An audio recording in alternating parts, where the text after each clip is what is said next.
आपका हमारी आध्यात्मिक यात्रा में हार्दिक स्वागत है। आप सुन रहे हैं शिव महापुराण, जो सनातन धर्म के ही अनमोल ग्रंथों में से एक है।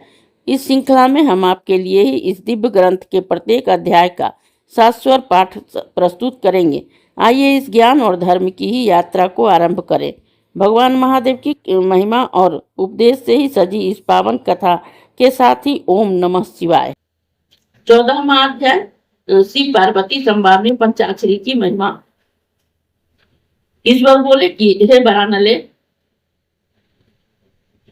आज्ञाहीन, क्रियाहीन और श्रद्धाहीन किया हुआ जब सर्वदा निष्फल है, जैसे दक्षिणा से ही हीन यज्ञ निष्फल है, परंतु जो आज्ञा सिद्ध, क्रिया सिद्ध और श्रद्धा सिद्ध हो और मेरे आत्मक दक्षिणा युक्त हो, वह मंत्र सिद्ध होकर महाफल को देने वाला होता है।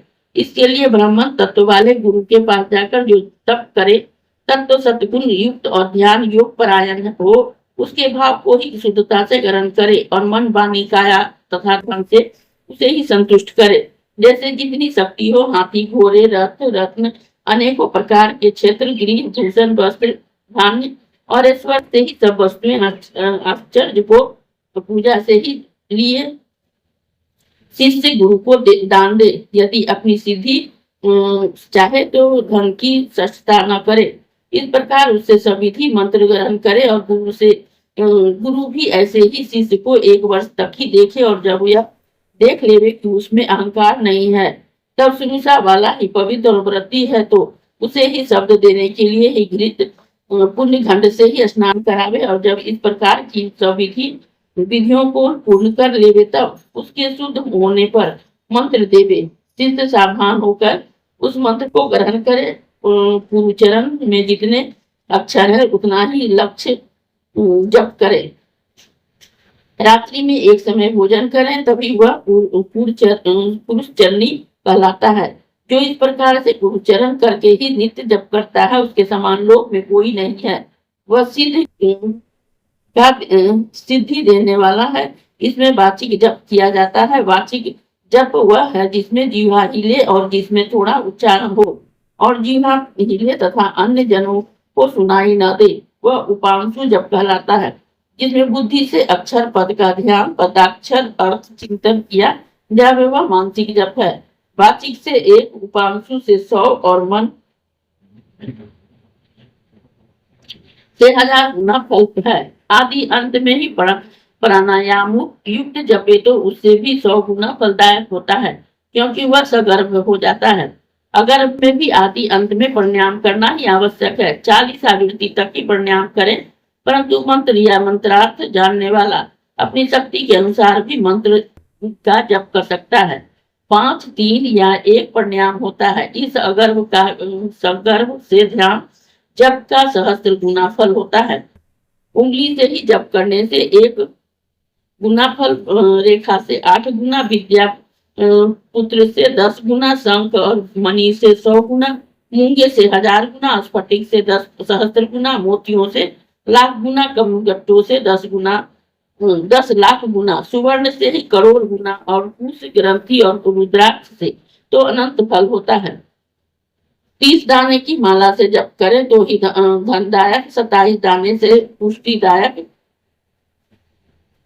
25 दाने से ही मुक्तिदायक, 15 से अविचारदायक, अंगूठे से मोक्ष, तर्जनी से शत्रु का नाश, मध्यमा से धन की प्राप्ति और अनामिका से ही शांति की प्राप्ति होती है। इस सब के 108 दाने की माला सब श्रेष्ठ है।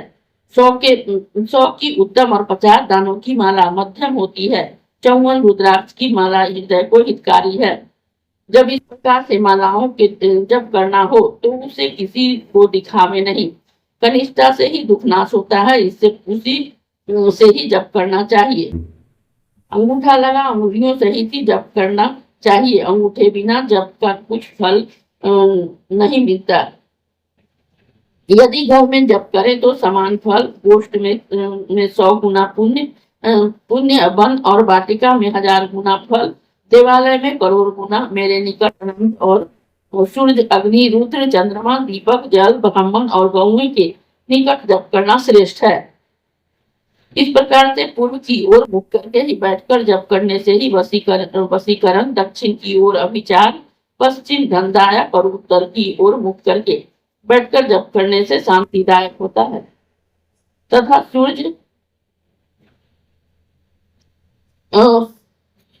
अग्नि, ब्राह्मण, देवता, गुरुजनों और भी प्रशस्त जनों के निकट ही विमुख होकर मंत्र न जपें और उस समय पगड़ी, कुर्ता, नंगे खुले बाल, कंठ लपेटे जप न करें। इस प्रकार गुरु से सीखकर ही सविधि मंत्र जपे। सज्जनों द्वारा अविचारित ही सदाचारी कहलाता है और वैसा ही सदाचार की आस्तिकता का मूल कारण है। आस्तिक कार्य ही परमात्मवश है, दोषी नहीं हो सकता, क्योंकि उसे नित्य आस्तिकता प्राप्त रहती है। यहाँ जैसा सुख दुख है, परलोक में जाने पर भी ऐसा ही मिलेगा। इस मति का नाम ही आस्तिकता है। पंचाक्षर से बढ़कर कोई मंत्र नहीं है। इसे गुरु से सीखकर ही मनुष्य बड़े से बड़ा कार्य सिद्ध कर सकता है।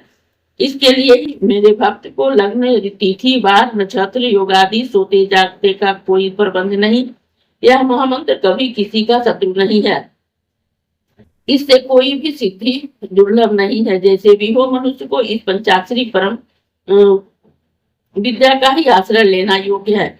अन्य यंत्रों से सिद्ध होने पर ही मंत्र सिद्ध नहीं होता, किंतु यह पंचाक्षर मंत्र के सिद्धि होने पर वे मंत्र सिद्ध हो जाते हैं। सिद्ध गुरु के आदेश को पालन करने वाला सुसिद्ध हो जाता है, और परंतु असिद्ध से ही क्रिया हुआ या स्वयं से पढ़ा हुआ साध्य से सिद्ध होता है। हे महेश्वर, अन्य देवों की प्राप्ति पर मैं प्राप्त नहीं होता। पहले मुझे प्राप्त कर लेने पर ही सब देवता प्राप्त हो जाते हैं। अन्य मंत्रों में जो दोष है वो दोष इसमें नहीं। उपमन्यु कहते हैं कि इस प्रकार से त्रिशूलधारी महादेव ने महादेवी से ही जगत हिताय या पंचाक्षरी की विधि बतलाई और कहा कि जो मनुष्य भक्ति पूर्वक बैठकर इसका कीर्तन करता है, सुनता है और सब पापों से मुक्त हो जाता है और अंत में परम गति अर्थात मोक्ष को प्राप्त करता है। इस अध्याय के श्रवण हेतु आपका हृदय से धन्यवाद। हम आशा करते हैं कि शिव महापुराण की यह दिव्य कथा आपको आध्यात्मिक शांति और गहन ज्ञान प्रदान कर रही होगी। कृपया अगले अध्याय के लिए हमारे साथ जुड़े रहें और अपने सुझाव एवं भावनाएं कमेंट के माध्यम से अवश्य साझा करें। धर्म, भक्ति और ज्ञान की इस पावन यात्रा में आपका साथ हमारे लिए अत्यंत मूल्यवान है। ओम नमः शिवाय। यदि यह प्रस्तुति आपको पसंद आई हो, लाइक करें, कमेंट करें, सब्सक्राइब जरूर करें, बेल आइकॉन दबाना ना भूलें ताकि अगला अध्याय आपसे छूटे नहीं, और इस पावन ज्ञान को ही शेयर करें अपने परिवार और मित्रों तक।